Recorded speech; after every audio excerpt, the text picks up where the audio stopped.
Thank you so much for being here today. As we embark on this new portion of our lives, we're now taking on more information. We are gathering more skills, and we are applying them in our business. Yes. And it's important that we talk about endurance and just being committed. So today, from a standpoint of being entrepreneurs, we want to reach out and just share some things with you that have been going through our lives in this transition, and we hope that this will then come and be something that you benefit from. Absolutely. So, no alarms. What does that mean? For me, anyway. Yes. I don't want to hear any alarms in the morning. I'm on a totally different... I've actually have always been able to naturally wake up without an alarm. Right. So, and you're a little different. I enjoy the alarm only because of the time we get set up or get up in the morning and we get into our routine. And so it's so important that we try and work through. Don't be alarmed if you have to have some alarms set. But we are about to mature beyond the capacity of where we were before and start going through the process of developing new routines and gaining more skills to share with you and to use and apply in our business. Now, for me, I have begun to take on the leadership role at Guitar Center as a vocal instructor. So my responsibility is to provide 30-minute lessons and also hour lessons, and just share the gifts and talents that are in me and bringing out the gifts and talents that are within others so that they can grow and reach their expectations that they're wanting, whether it's becoming writers or singers or helping other musicians in their band, whatever it is. So yeah, that's a new adventure for me. Well, not new, it's just being at Guitar Center, but I always have had private vocal students. So it's just in a different arena, meeting new people. And I think just growing our influence, it's so important to be able to reach out and be in areas where we can use that information, use our skills, but also build upon them. We're having an opportunity to go back and work with students and also parents, just making those connections and making those fruitful. And it's so important that while we're out there, we're gleaning as well as sharing. And I think that's so important because when we enter a room or we enter a position or a place where we have influence, we need to maintain that influence rather than allow for others to come in the room and then take it away. Yes. So observing to a point, but yet being ready to add correction or a different point of view that will help them, others expand in what they're doing. Yes. And I think that you think about what is popularity. Popularity is just influence. And whether it's good or bad, people have a status. And so then what are you doing to build your status, to build it so that you are attracting? You don't want to have to go out and always sell things. You want to be able to attract people to you.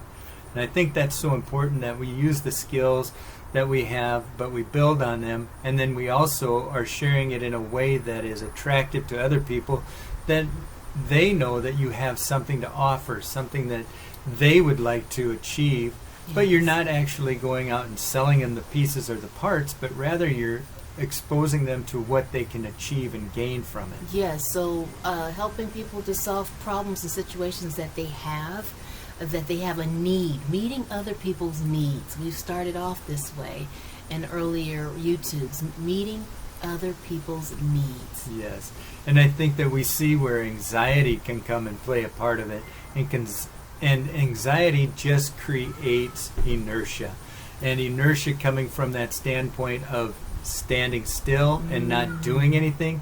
It's like a giant magnet that just pulls you down, and it doesn't allow you to progress. And as we talk about moving that needle in your advantage or to your advantage, it's so important that we make sure that we don't allow anxiety to be a byproduct of the lack of productivity. Yes.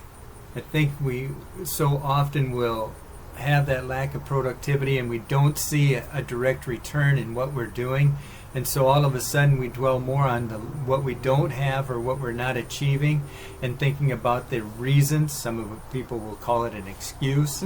And so all of a sudden we become withdrawn, and we're not continually going out and problem solving and trying to come up with those solutions that we have, and so we allow that anxiety to just pull us down. Yes, and take hold of you so you don't make any move at all, causing more problems. When we should look at the situation as an opportunity to make a difference, to make a change, to turn things around for the better. You know, we need to focus on that fact where we are understanding the importance of the fact that we have to maximize our skills. We have to continue to acquire new skills, so that way not only are we exposing or using what we already have, but we are building upon it. You know, we've talked about stacking and then restacking and then learning something new and taking that skill which is brand new and putting it in place with what we already have. Yes, so it becomes mastered. Yes. And we never get to a point where we know everything. No. Always keep an open mind to learn new information, no matter the age. Be ready to learn. Right, and I think so often we find ourselves where we go into a position of influence, and what happens is there are times that before you walk into that position, all of a sudden you're talking yourself out of that position. You actually are having that negative conversation with yourself that prevents you from going in and commanding, attention, and commanding that opportunity to receive individuals who want to learn more about who you are and what you have, so that way you can then continue to grow. Feeling like instead of running from your fears or your weaknesses, getting rid of them, facing them, charging them. Yes. Charging them to leave so that you can go forth and learn and share with others and grow personally. Absolutely. We are... Right now, our focus is we want to make sure that we are creating wealth rather than sitting back and creating nothing. So often when we talk about that anxiety and that gravitational pull of not doing something, inertia, all of a sudden the next thing you know, you can have the greatest intention and you will become distracted by your own thoughts. And so then your progress ends up being nothing. And we need to continue to build. We need to continue to make those around us better, because we know that if we go and we provide something that has a greater value than what you're charging or what you are expecting in return, that all of a sudden you are going to get more and more people to come to you. So always look for a way to give more information, to give more to that individual than what it is that you're actually asking them to give you. And the best way to do that is to be accountable. Find someone to hold you accountable. When those thoughts are coming and you're talking yourself out of it, remember who you spoke with, call them up so that they can remind you of what you need to do, and move forward. Be accountable. Make yourself accountable so that you have responsibility to stand. We know that whenever we shake someone's hand, that we go into an agreement that should be one that you are thinking to yourself, I am giving this person my word, and my word is my name, and my name is what we are all about. And we think that is so important. And we pray that you will take this forward, use the nuggets that can benefit you, and then always continue to build and grow in your own self. Yes. So until next time, get connected to go vertical. Bye-bye.